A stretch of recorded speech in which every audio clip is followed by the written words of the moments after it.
Everybody, we're going to talk about the Krebs cycle. Everything occurs in the matrix of the mitochondria. So we're going to first talk about acetyl-CoA production.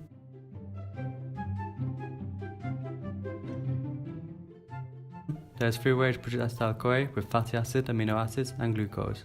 When using glucose, it's first broken down to pyruvate by glycolysis. Then it's an oxidative decarboxylation of pyruvate. Step 1, decarboxylation of pyruvate and acetyl group bind with TPP, forming hydroxyethene TPP in the E1 complex, producing 1 CO2. Step 2, TPP is regenerated and acetyl group loses 2 electrons, which are used to reduce the oxidized lipolysine. Then the acetyl group is transferred to the reduced form of lipolysine to form acyl lipolysine. Step 3, here acetyl-CoA is produced by the transverse esterification, in which the SH group of the acyl lipolysine is replaced by the S group of the CoA, forming acetyl-CoA and forming again reduced lipolysine, and final product acetyl-CoA. Step 4, reoxidation of the reduced lipolysine in the oxidized form. The 2 electrons are transferred to FAD, forming FADH2. Step 5, regeneration of the oxidized FAD coenzyme, as the electrons are passed to the NADH+ to form NADH plus hydrogen.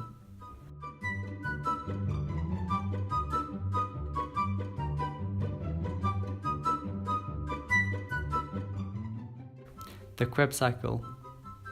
The goal of the Krebs cycle is to transform 2 carbon molecules in CO2 and energy.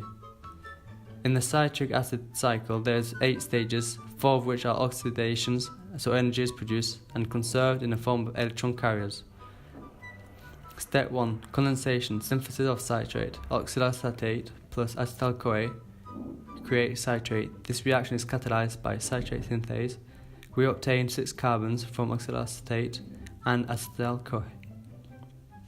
Second step, isomerization of dehydration, rehydration. Citrate, cis-iconisate form isocitrate.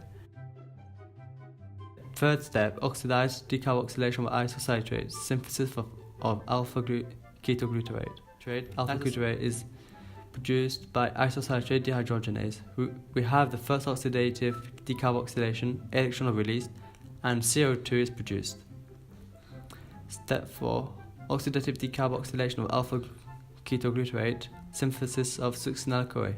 Alpha-glutarate succinyl-CoA by alpha-ketoglutarate dehydrogenase complex. We have the second and last oxidative decarboxylation, so CO2 is going to be produced. This is the second carbon, which is fully oxidized. Fifth step, substrate level phosphorylation, synthesis of succinate-CoA to create succinate by succinyl-CoA synthase. Succinyl-CoA is going to transfer the phosphor group to the GDP. The combination of the phosphor group and GDP gives rise to GDP, which can turn into ATP. Third step, succinate oxidation, synthesis of fumarate. Succinate becomes fumarate thanks to succinate dehydrogenase and form FADH2. Step 7, hydrogenation across a double bond, fumarate becomes malate. 8th step, oxidation of malate to oxaloacetate. Malate becomes oxaloacetate due to malate dehydrogenase. NADH production. We can conclude that the Krebs cycle is an amphibolic reaction, which means that it involves both catabolic and anabolic reactions. Both are converting large molecules into small molecules and simpler molecules. Regulation of the Krebs cycle. There are 4 reactions in charge of regulating the Krebs cycle. They are all of them thermodynamically favorable and irreversible steps. The first regulatory step is the production of acetyl-CoA, which triggers the start of the Krebs cycle. It is inhibited by ATP, acetyl-CoA, and activated by AMP and coenzyme A. It is the main regulatory step. The synthesis of citrate is regulated by the level of ADP, activates the synthesis, and other that inhibit are NADH, succinyl-CoA, citrate, and ATP.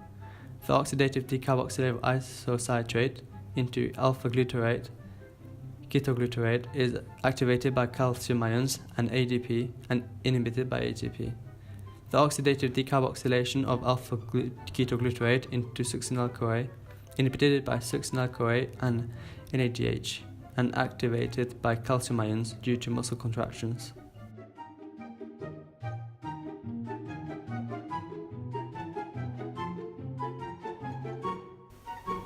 If you enjoyed our video, leave a like and subscribe to our page.